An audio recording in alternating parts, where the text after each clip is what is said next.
Okay. Assalamu alaikum, family. Ramadan Mubarak. In the name of Allah, the Beneficent, the Most Merciful God, the one true and living God who came to us in the person of Master Fard Muhammad, we're forever thankful to him for his intervention in our affairs by raising from among us a divine messenger, one whom we see as the exalted Christ, the most honorable Elijah Muhammad.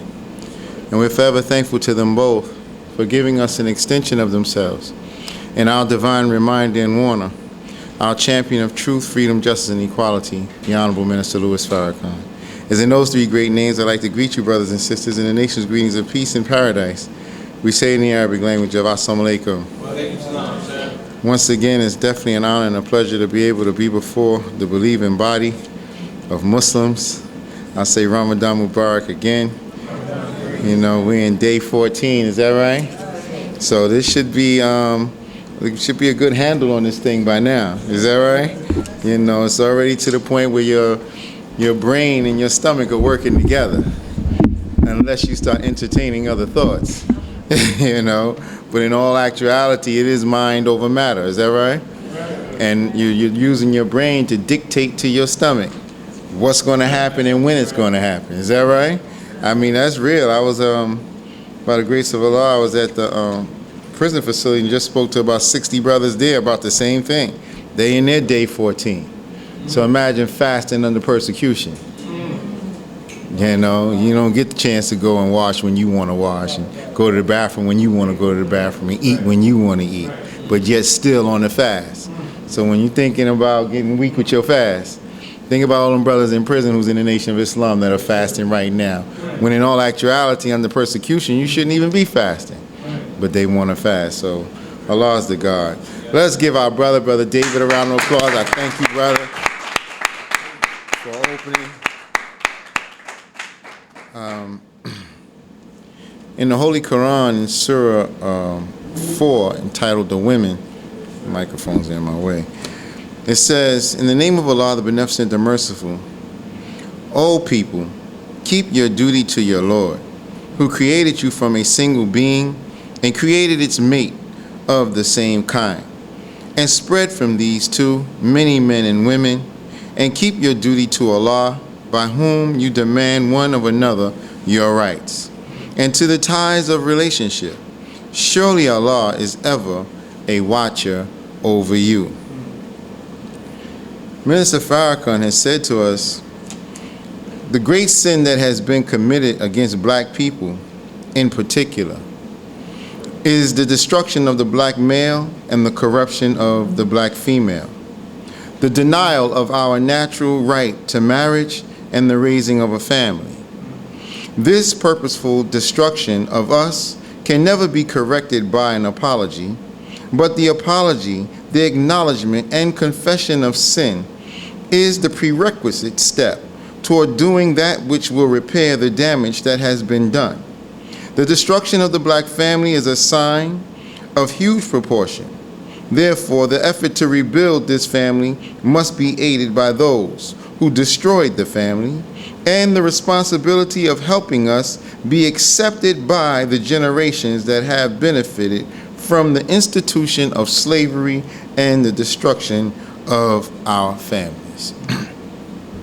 I would like to use these words as the base to a series of lectures, be it the will of Allah, dealing with the black family and relationships and marriage.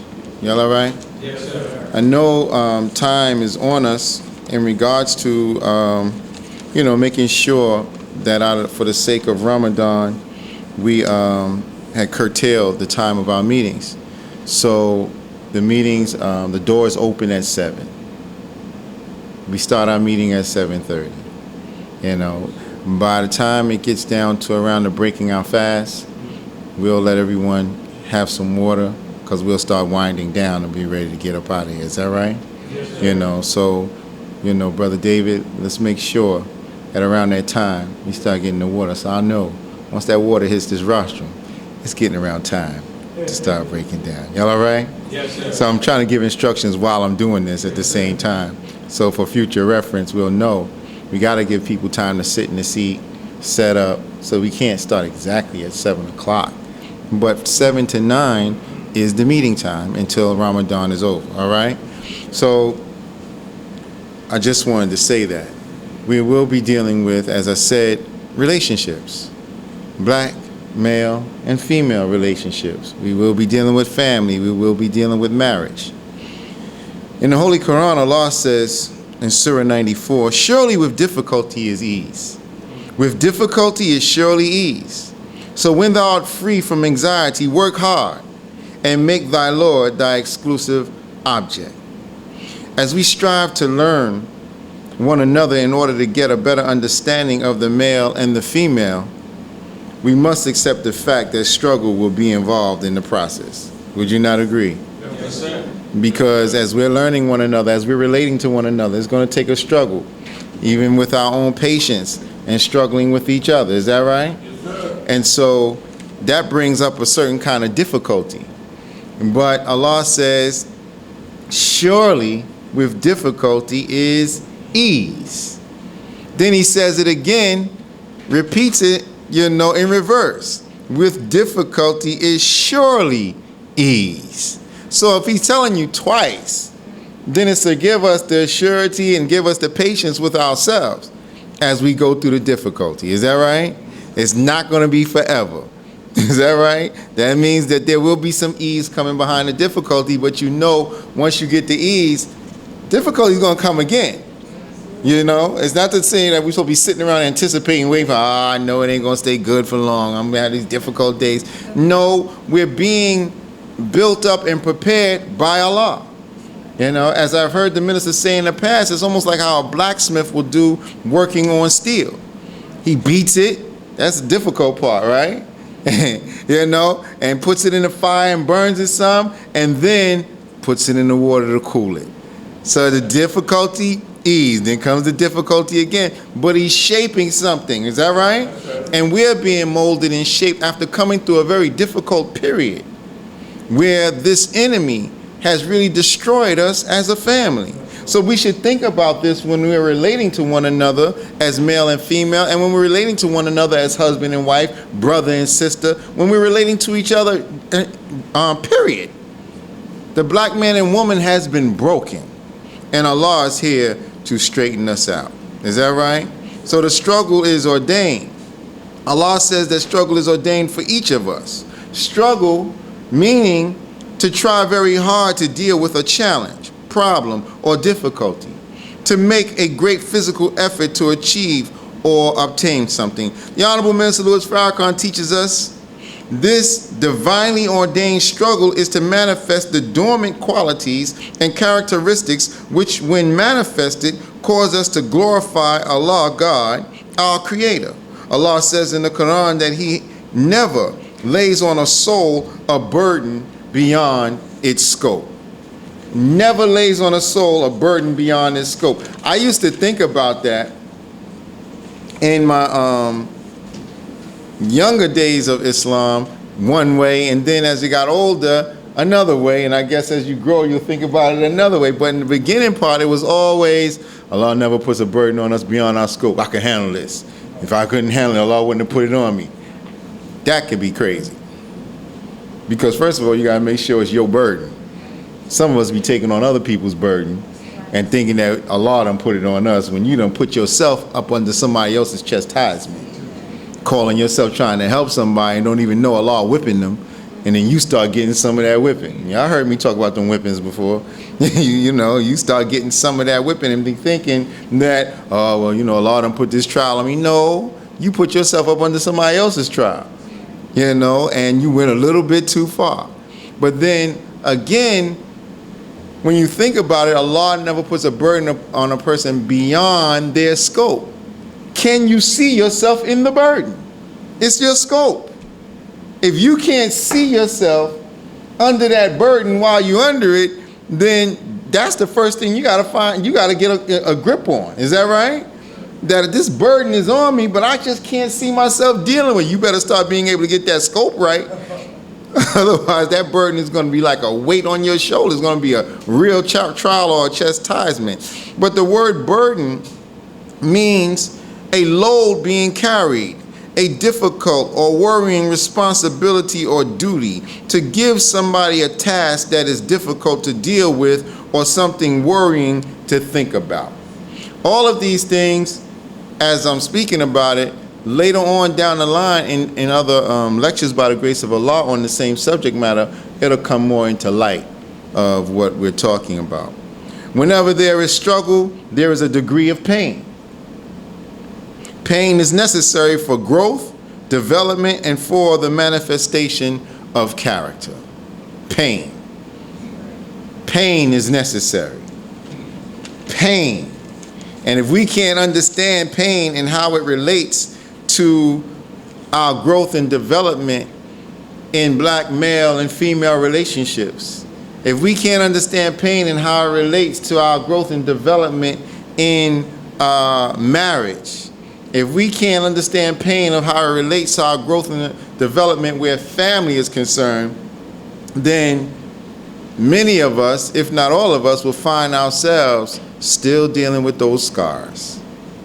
And those scars will come out in other relationships, in how we deal with each other in the mosque, how we deal with each other at work, how we deal with each other on the street, with our neighbors, and definitely how we dealing with each other in family.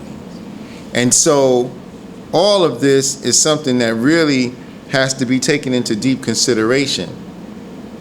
When the originator created himself, it was out of the total triple darkness of matter that it found in the space of our universe. The universe of darkness was and is the womb that all creation is produced from. And there's a lot of heavyweight wisdom in that. A lot of heavyweight wisdom. Now we're starting to deal with God. Is that right? The Honorable Elijah Muhammad never taught us the root of prophets and messengers. He taught us the root of God. So a lot of people always have some type of disagreement with our teaching because they never heard nothing like this before. Because once you come under this, you don't think like the ordinary person. You don't think like the ordinary Christian. You don't think like the ordinary Muslim. You don't think like the ordinary Hebrew Israelite. You don't think like the ordinary pastor, reverend, imam. No, you're being trained on how to think like a God because you're studying the root of God. So how else are you going to think if you're not trying to think like a God? And that may be frustrating to people who for thousands of years and even for trillions of years have never known the reality of God.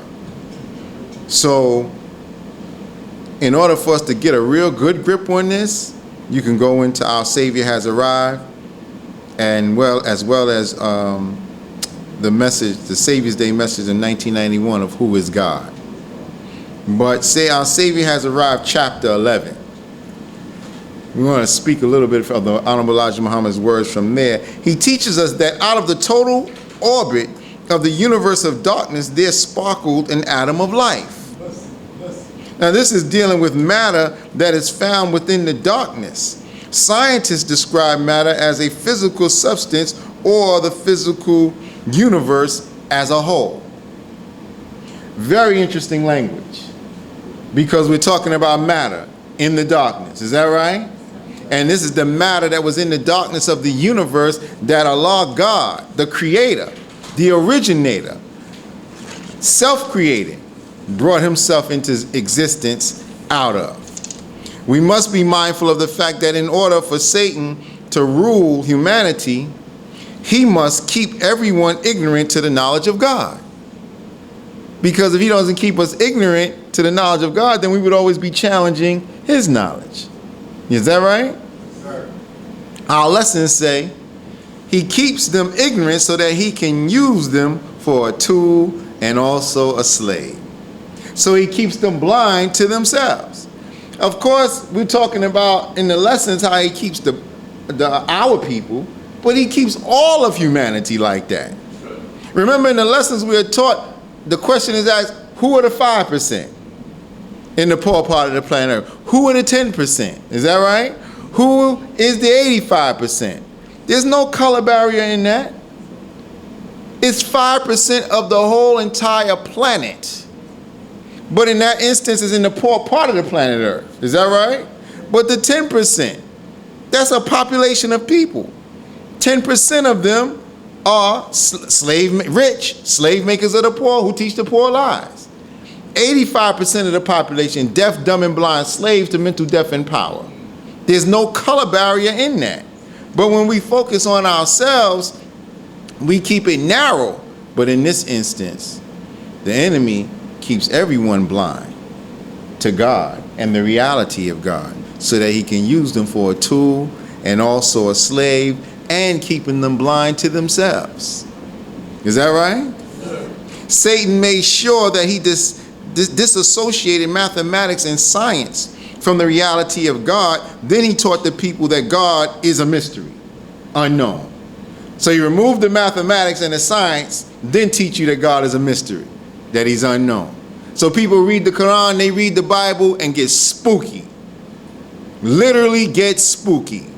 Remove all logic and reasoning and just get spooky. And that's what got us in the condition that we're in now when it comes down to religion. So this atom of life that sparkled in the darkness began making itself up in the darkness. And this produced the first law in the universe, which is motion. The Honorable Elijah Muhammad said, this is the way he, the originator, was born, in total darkness.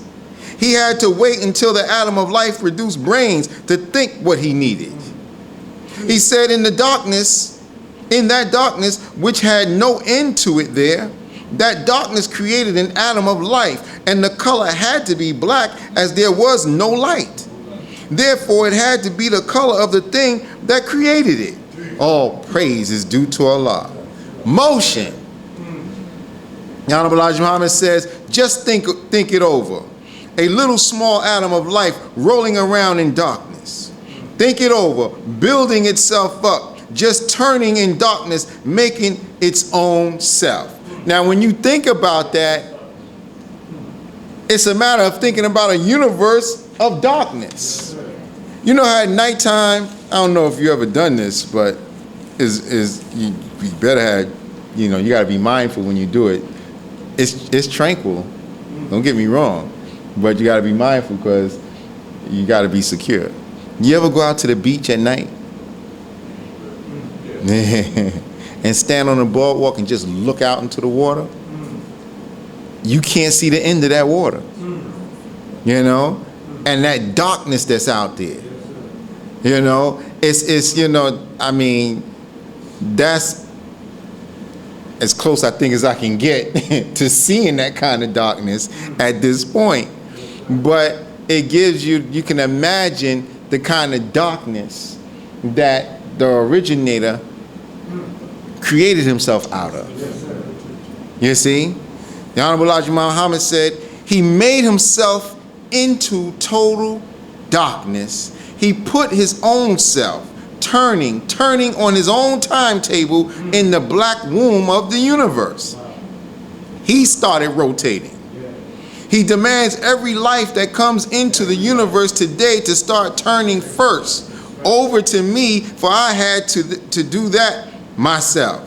Now I am going to see that every life that comes into this universe comes out of total darkness.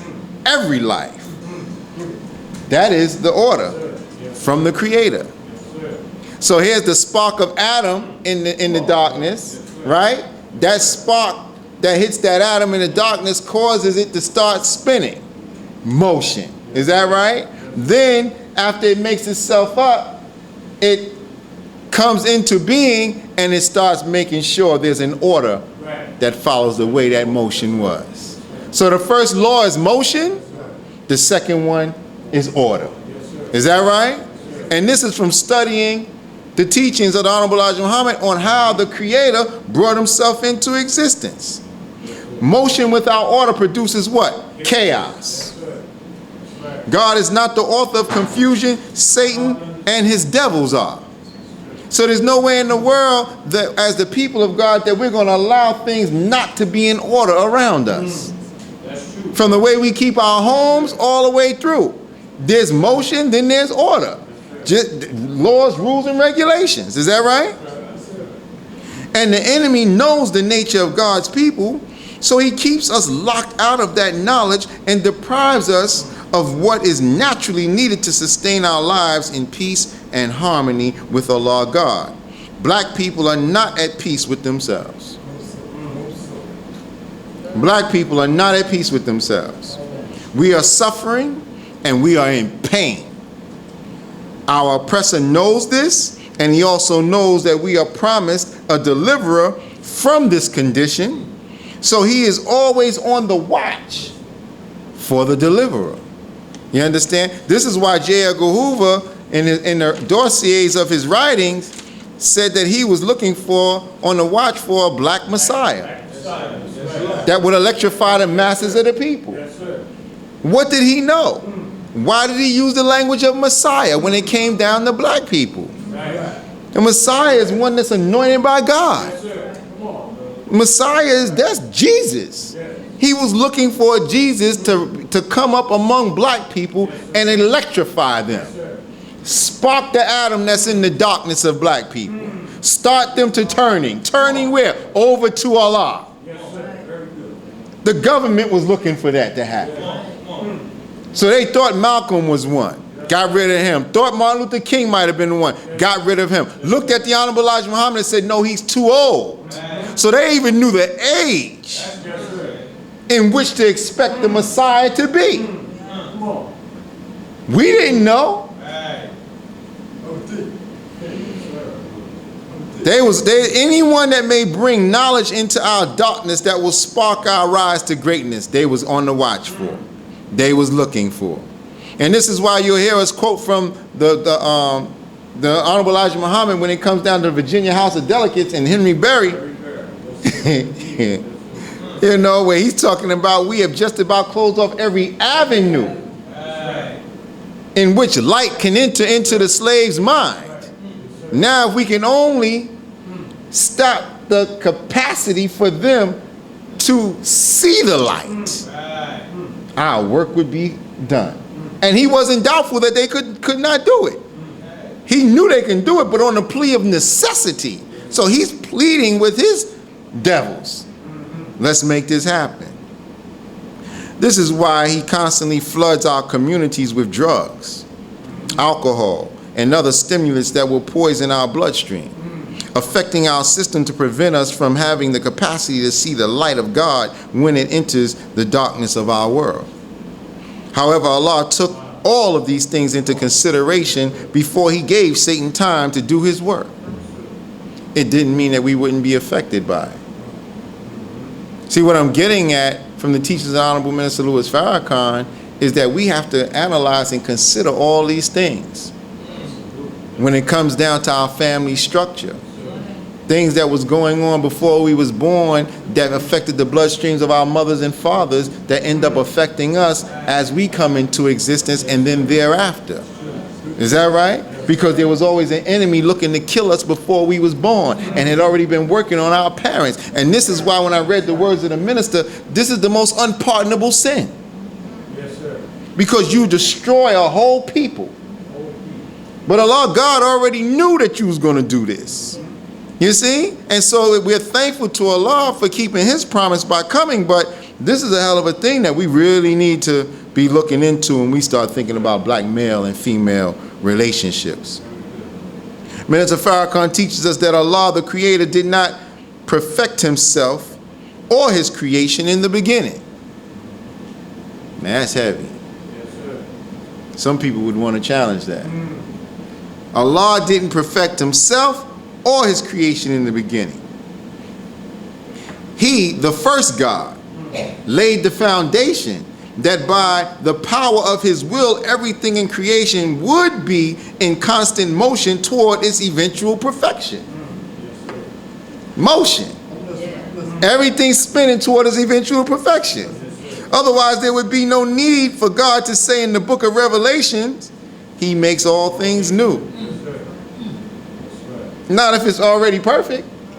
Why does it need to make it new? Right. See? It's growing into its perfect. There would be no need for Master Fard Muhammad if the originator was already perfect. That's right.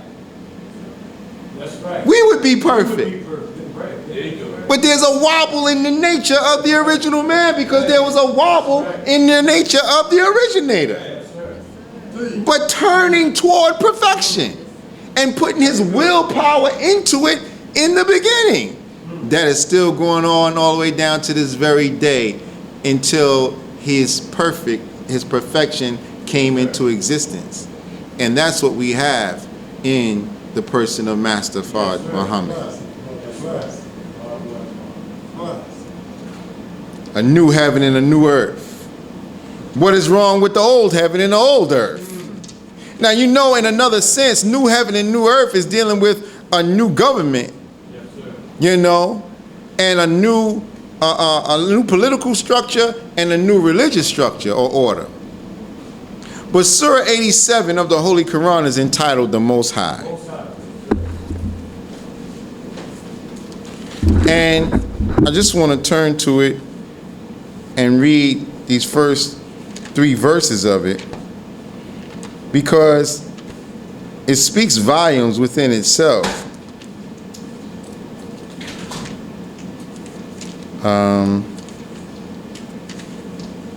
In the name of Allah, the Beneficent, the Merciful, glorify the name of thy Lord, the Most High, who creates, then makes complete, and who measures, then guides.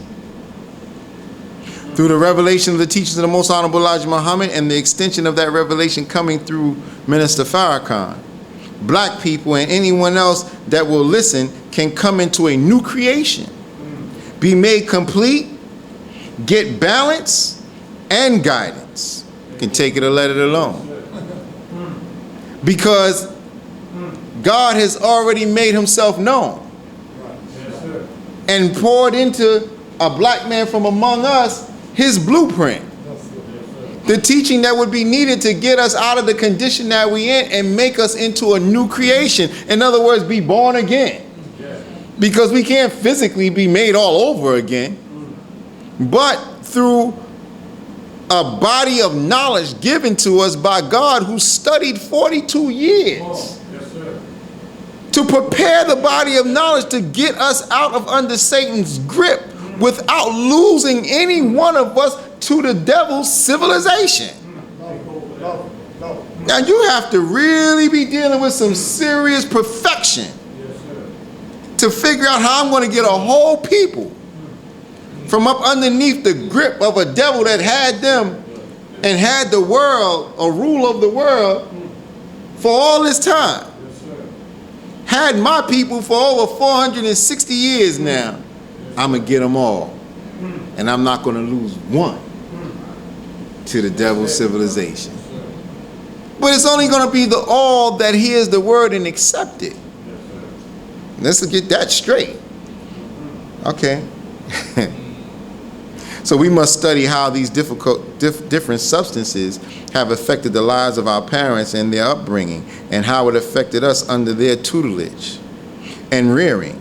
Also the effect of this on our own children and our relationships with them. It's not necessarily so that as a mother and father who's growing up in righteousness and following and striving to be one with God, that just because your child looks like you and came from you, that they're going to follow the same way. You would think so. And this is why it doesn't necessarily mean that leadership should be passed on to them just because they are a child. You know, they may be of our flesh and blood, but are they of our mind? And if they're of our flesh and blood, but not of our mind, then there's not much we can do with them. The Honorable Minister Louis Farrakhan one time said, if you don't love God, I don't love you. That's right. Even though I'm none of my family. Why should I? That's right. Right. Now that's a strong, bold statement, but it's simply true. Yes, sir. Why should I? But it's easier said than done unless you and I are really striving to submit our will to do the will of God. Because the more you and I strive to submit our will to do the will of God, the more we hate this world Yes, sir. and everything about it. Yes, sir. And the more we desire for our family and our children to follow in pursuit with what we know is right guidance. Is that right? And we're responsible for them till they get to a certain age. By the time they get to a certain age and we done did all that we were supposed to do in the way of food, clothing, shelter, education, health, and they still going on with what they going on, you better start dismissing them from your heart and your mind. Otherwise, you're going to find yourself tolerating hypocrisy, and Allah going to whip the hell out of you. Right. Because He's going to say, who is your God? The children or you or me? Who gave you that child? See what I'm saying? That's why Noah, when he was praying for his son Yes, sir. and asking Allah to save his son, and he kept praying to the point where Allah got upset with him and said, he is not your son. He's the embodiment of evil. You ask about me and him again, I'm going to put you in the same condition he's in. Stop it. That's rough. Is that right? But we may end up in that same kind of condition. You never know. Because of the way that things have happened in this world, you know, it's not, things are not in its perfected state, and the effect that has been upon us is so deep that we're not even really touching the tip of the iceberg with this. At the root of all of our relationships is our inability to properly relate to Allah God, which affects the way we communicate with one another. The black man and woman are righteous by nature. And as righteous people, our security is with God. Is that right? Yes, sir. So if we don't know God properly, then all of us are walking around insecure. See? And security is rooted in our relationships with Allah God. So Mr. Farrakhan teaches us, when you study the sperm cell as it relates to the male organ, within the male organ, it is secure. Once it is released, it is insecure and naturally begins looking for a secure resting place, which is the egg of the woman. The woman carries an egg within herself that stays in a secure environment called the womb. That's the laboratory of Allah God. As it was with the womb of the universe, He gives her a womb that's styled after the womb of the universe that can create life and keep bringing things forward. It's a very sacred area created by Allah God to recreate Himself over and over again. The matter that is in the darkness of the universe that contained the atom that the Creator created Himself from is found in the womb of the woman. And this is why the woman is so sacred. That's not derogatory at all when you understand how Allah created Himself. If that egg does not meet with sperm, then within 28 days, it discharges through the blood of this, and the cycle starts all over again. All praise is due to Allah. See, Allah has made this thing, is a pattern to it all. But once our children get to the point where they're in their maturity of their bodies, their reproductive organs start producing, then we're supposed to start teaching them. Is that right? About sex, about the nature of male and female. You see? About the characteristics of a devil and deception, so that we can make sure that we're doing our part to let them know what to watch out for and what to be mindful of in the nature of their growth and development, because along with that nature comes their natural clinging as a female to the male, as a male to the female. And if they get up under people who have sick hearts and don't know how to handle the maturity or the change that's coming up in that child, they'll end up molesting our daughter, raping our daughter, molesting our son, raping our son. It's something, bro.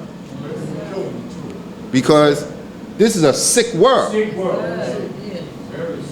And, you know, people have been taken advantage of And then that sickens their mind and puts them in pain. Yes, sir. And people have been in bad relationships and been in pain. Mothers have lost their husbands and it's been pain and they're left with children. And since we don't know God, then what are we doing to relieve the pain? So the enemy keeps a liquor store in every doggone corner. You see? And then when it gets to the point that God raises someone up that gets us to be mindful of how we shouldn't be drinking all this liquor, then he puts another higher potent form of liquor out there, or he brings a drug. You see, whether it's heroin, whether it's reefer, you know what I mean? And then he makes it stronger. And then along with that, he's going ahead, he's attacking us through the radio and through the television to distract our mind off of ourselves and our family structure. And then got us running to make ends meet because he's inflating the prices on everything and ciphering money out of the black community. And this ain't doing nothing but causing more and more and more and more and more pain for a black man and a woman that's trying to survive in this kind of crap that we dealing with. So in the days when I was coming up in the 60s and the 70s, everybody had a little mini bar in their basement. Meaning parents. Everybody was having little parties and playing poker and Pacino and all this, that, and other, and getting drunk and saying they deserved to get their head back, but making sure the children was away. But we sneaking down and seeing all that. And at any given time, a fight breaking out because somebody done got too drunk, got too crazy, stuff is breaking and all that. But we growing up in that kind of environment. And when the enemy started realizing that that wasn't working enough, because by this time Elijah Muhammad, the nation's coming up, and all the black revolutionaries are coming up, so put something else out there. So with Vietnam came strong, potent dope. Heroin, is that right? Opium coming through.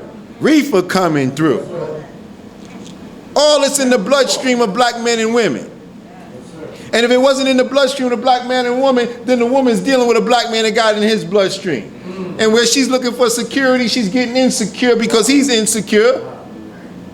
And so they're in a relationship, but it ain't working. It all ends up bad. Is that right?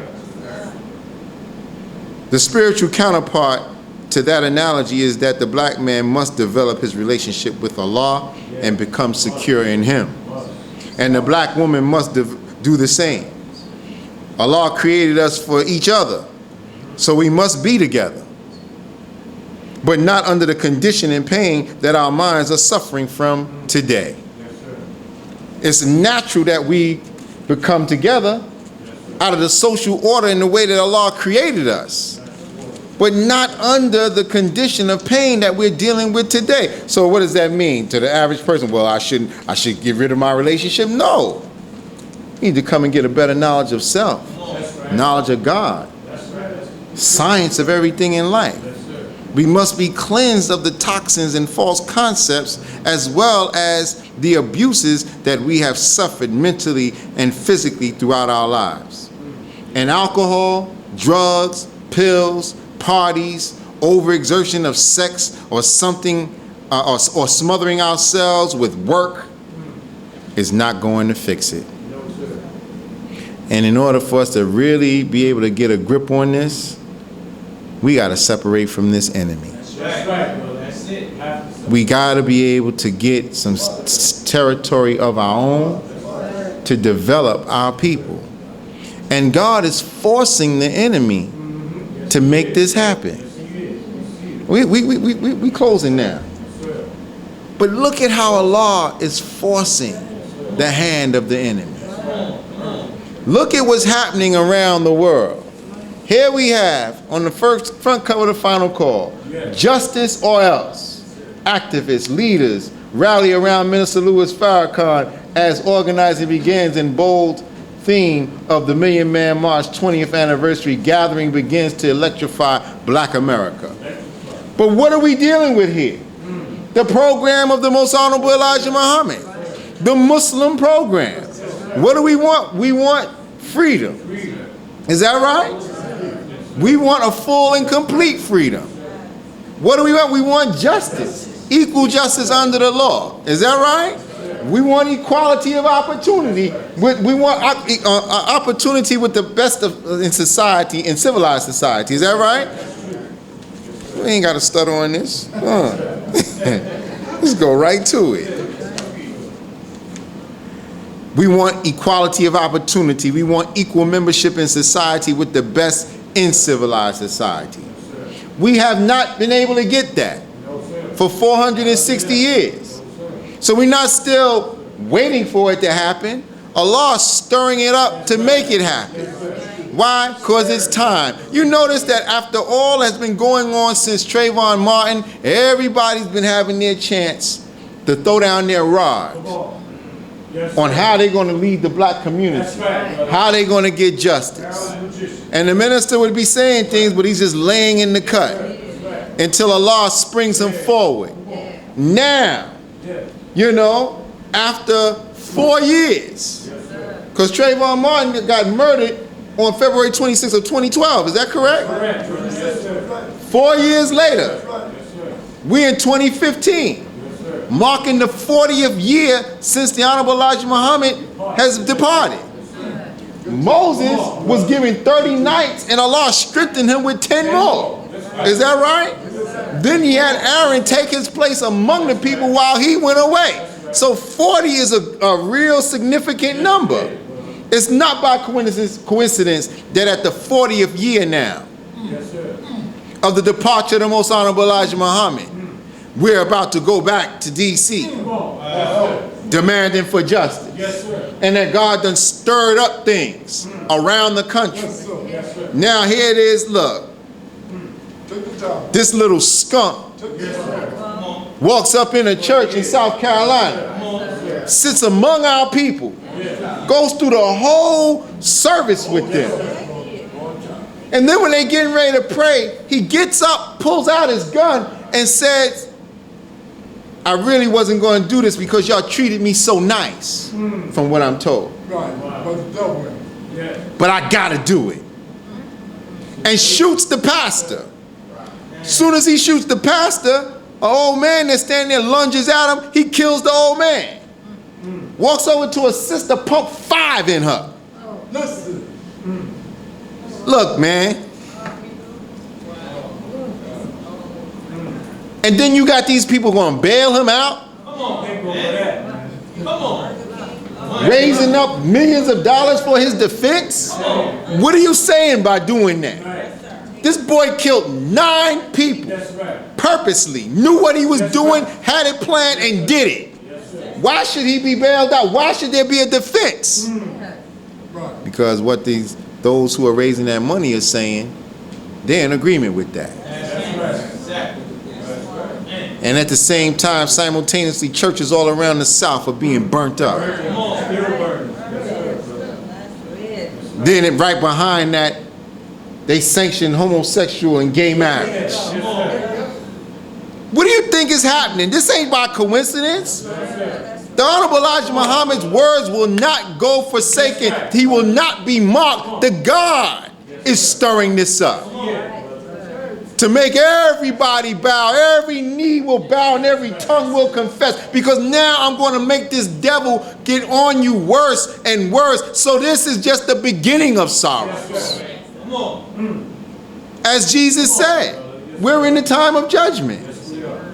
And it's going to get worse. It ain't going to get better. You thought it was bad with the way they killed Trayvon Martin. We thought it was bad with the way they killed our brother over in Ferguson, Missouri. The minister said that's just the microcosm of the macrocosm. Now you're getting signs of Greece going bankrupt. And the bank is telling you, look, we ain't giving you nothing. We ain't bailing you out or nothing. And then those who got money in the bank's closed down on them with their money in it. Didn't Honorable Elijah Muhammad tell us about this? And he said what happens abroad will soon be at our doors. Look, brothers, this is the fall of America. It's going on right now. All praises are due to Allah.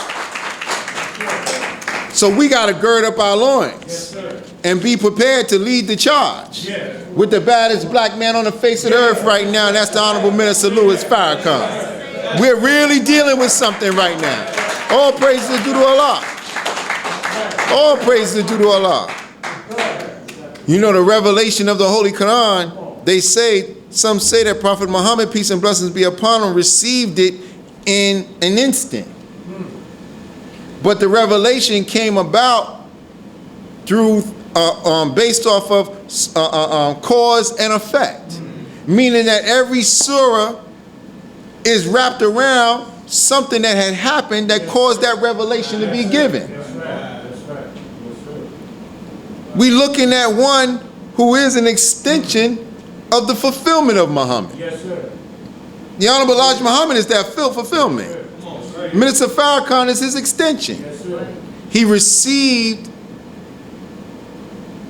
words from the Honorable Elijah Muhammad on the wheel September 17th, 1985. The revelation that he received has been coming to us based off of circumstances and events.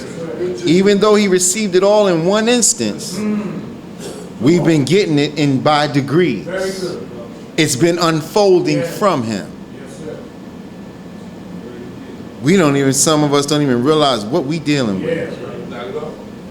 And when the world realized who that man is in our midst, he said, the Honorable Elijah Muhammad told me, he said, when the people find out who I am, brother, those who secure me, some of them will die because of how the people will be ripping at them to get to touch me.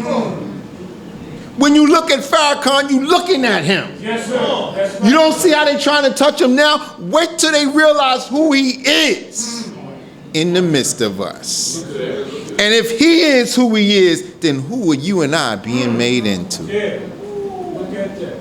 So we got to work on our intimate relationship with Rabbil Alameen. Our intimate relationship with Allah is going to be the groundwork for our relationship to one another, for our relationships in our as black males and females, and for our relationships in our marriage. I thank you, brothers and sisters, for your time and your patience as I greet you all in peace. Assalamu alaikum. Ramadan Mubarak.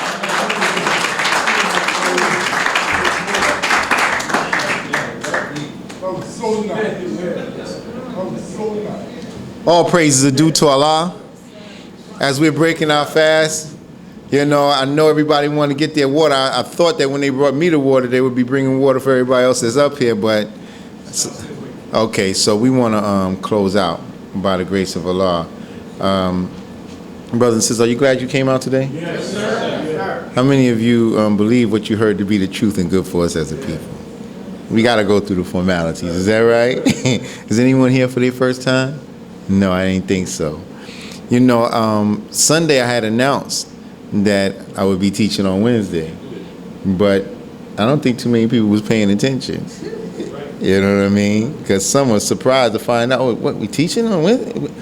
This Wednesday? Yeah, I announced it from the rostrum. But we, I don't know where everybody was at. There was people in here. I don't know if it's the faces I'm looking at now, but the word should have went out.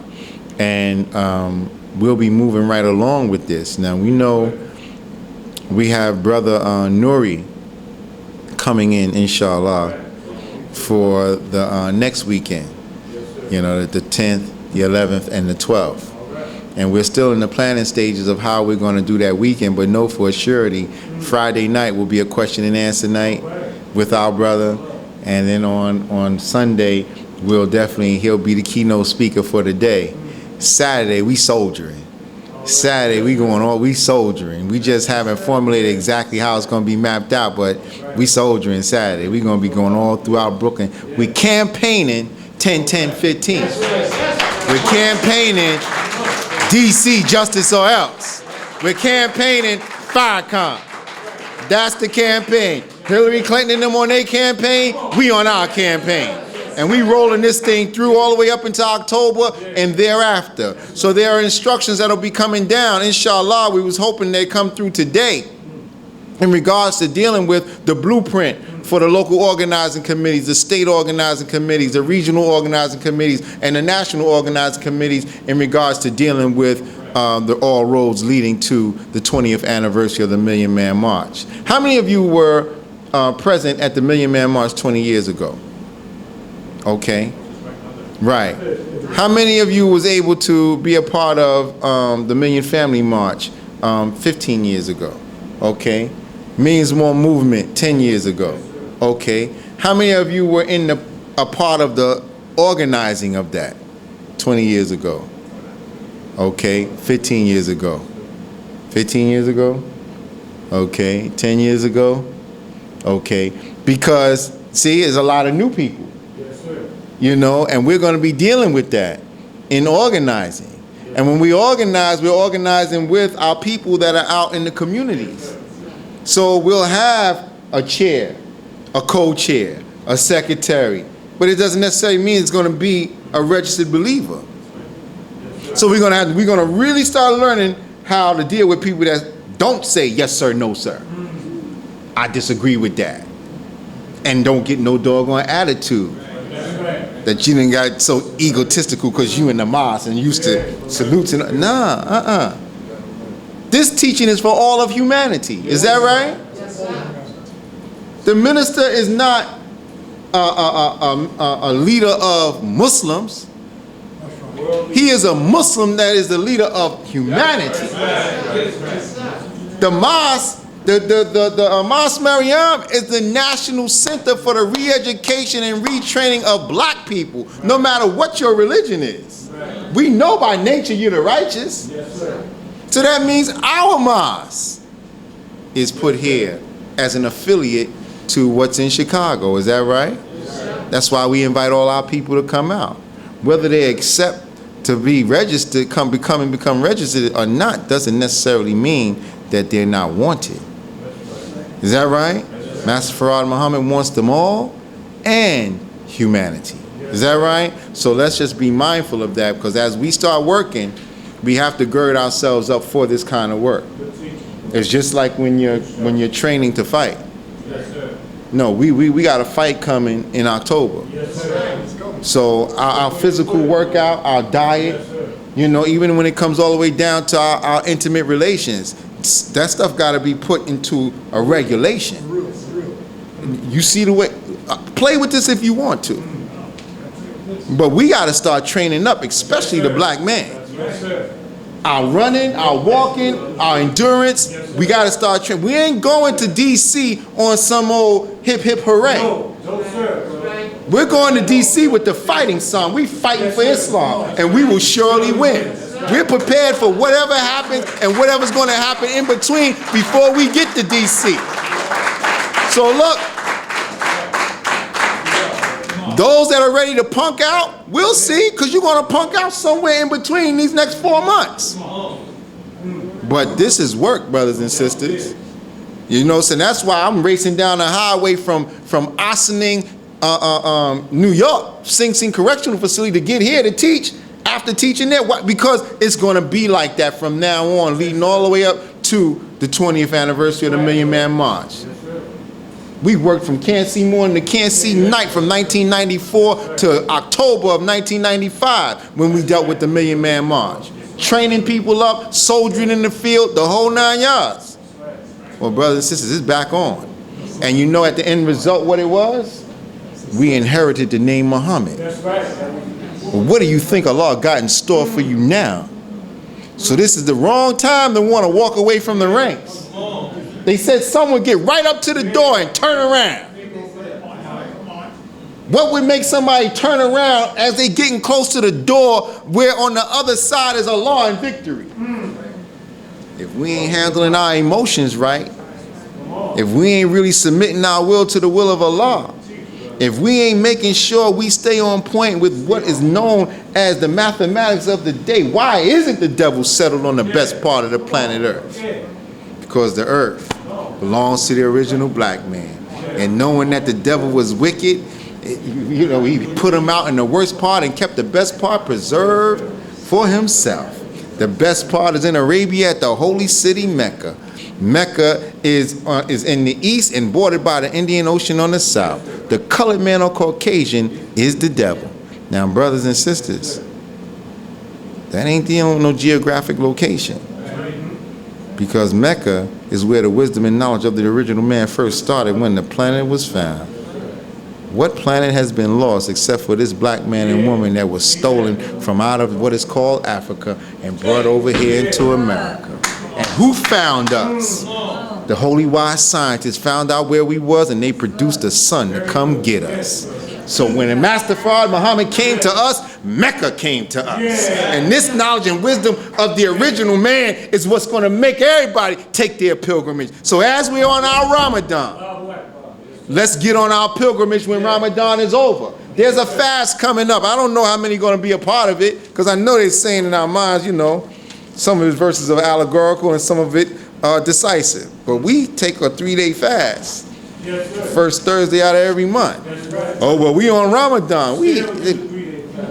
All you on one meal a day without drinking throughout the day. So you're not going to fast? It's up to you. I'm fasting. I'm fasting because I want to get as close to Allah as I can get with what is coming down the line. So once again, you know, I thank you, brothers and sisters. Let's take up some charity. All praises are due to Allah. And we're asking everyone, if you can dig deep and give extra, because we have some things that we're still trying to make ends. We're trying to make meet as a mosque. So if you need a charity slip and you want to put it on your local charity, you can do it that way. But, you know, brothers and sisters, we asking to give until it helps, not until it hurts. I got $20 here.